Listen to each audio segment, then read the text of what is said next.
Health News.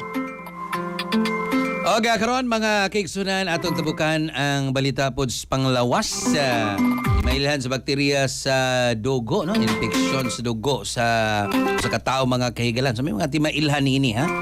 Common symptoms sa mga kabataan ron ha.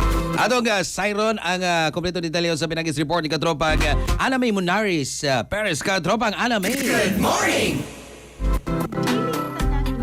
Mahimong moabot sa dugo apan kung ang impeksyon mo kaylap ug mosangpot sa sepsis, mahimo kining makamatay kung dili matambalan dayon. Ang sepsis mao ang grabing reaksyon sa lawas batok sa impeksyon nga mahimong hinungdan sa pagkadaot sa mga organ sama sa kasing-kasing, baga, kidney ug utok. Kasagaran ti mailhan niini mao ang hilanat o sobra nga katugnaw, paspas nga paginhawa o pagpitik sa kasing-kasing, kalibog, grabing kahuyang o pagkunhod sa ihi. Usahay mahimong bugnaw o basa ang panit ug ubos ang blood pressure. Mahimong magsugod ang impeksyon sa baga, urinary tract, panit ug ubang bahin sa lawas ug mahimong mokaylap kung dili dayon matambalan. Ang sayo nga pag-ila ug tukmang pagtambal sa infeksyon, importante aron malikayan ang sepsis ug mas grabe pang komplikasyon. Mga katropa, adlaw-adlaw ang pag-inom sa Santon Vitamin C nga produkto sa Yes to Health. Ang numero 1 bitamina nga makapalig-on sa immune system. Alang sa naghiusang Pilipino para sa Pilipinas, ako ang inyong katropa, Aname Perez, XFM News.